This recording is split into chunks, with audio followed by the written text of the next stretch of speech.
2020-ലെ അതികായന്മാർ, യുവനിരയാൽ സമ്പന്നരായ ടീം, പരിശീലകൻ ഗൗതം ഗംഭീറിനെ താരനിബിഡമായ സംഘത്തിൽ നിന്ന് ആദ്യ 11 തെരഞ്ഞെടുക്കുക അതികഠിന പ്രയത്നം. പരിക്ക് മാറി ശുഭ്മാൻ ഗിൽ 2020 ടീമിലുണ്ടെങ്കിലും ആദ്യ മത്സരത്തിൽ ഗംഭീർ ഗില്ലിനെ ഇറക്കിയേക്കില്ല.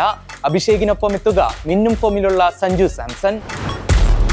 2026 ലോകകപ്പ് ടീമിൽ സ്ഥിര സാന്നിധ്യമാകാൻ ലക്ഷ്യമിടുന്ന സഞ്ജുവിനെ ഇനിയുള്ള 10 2020 മത്സരങ്ങൾ നിർണായകം. കേരളത്തിനായി സയ്യിദ് മുഷ്താഖ് അലി ട്രോഫിയിലെ മിന്നും പ്രകടനം ദക്ഷിണാഫ്രിക്കയ്ക്കെതിരെ പുറത്തെടുക്കാനായാൽ ടീമിൽ ഇടം ഉറപ്പിക്കാം.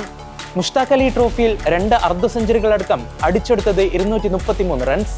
സ്ഥിരതയാർന്ന പ്രകടനമാണ് നായകനായി കേരളത്തിന് വേണ്ടി സഞ്ജു പുറത്തെടുത്തത്. ബാറ്റിംഗിലും ബൗളിംഗിലും ഒന്നിനൊന്ന് മികച്ച സംഘമാണ് ഇന്ത്യ. മികച്ച ഓൾറൗണ്ടർമാരുടെയും സംഘം. ആരെ ഒഴിവാക്കുമെന്നത് മാത്രമാണ് ആശങ്ക.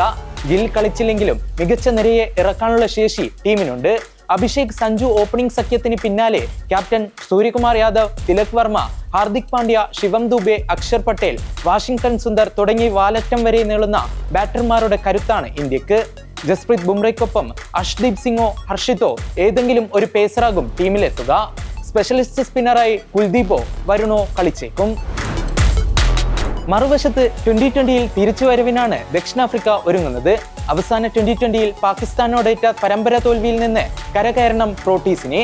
പാകിസ്ഥാനോട് കളിച്ച ടീമിൽ നിന്ന് 7 മാറ്റങ്ങളുമായിട്ടാണ് ദക്ഷിണാഫ്രിക്ക ഇന്ത്യക്കെതിരെ ഇറങ്ങുന്നത്. 2020-ൽ ഗംഭീറിന് കീഴിൽ അതുല്യ പ്രകടനമാണ് ഇന്ത്യ നടത്തുന്നത്. 22 2020 മത്സരങ്ങളിൽ 20-ലും ജയം. പരാജയപ്പെട്ടത് 2 എണ്ണത്തിൽ മാത്രം. വിജയ ശതമാനം 90.90. പാകിസ്ഥാനെ ഫൈനലിൽ വീഴ്ത്തി ഏഷ്യ കപ്പും ഗംഭീറിന് കീഴിൽ ടീം നേടി. ലോകകപ്പിന് മികച്ച സംഘത്തെ ഇറക്കാൻ 2 ടീമിനും ഈ പരമ്പര നിർണായകം. കട്ടക്കിൽ 6 കട്ടക്ക് പിടിക്കുമെന്ന് കാത്തിരിക്കാം.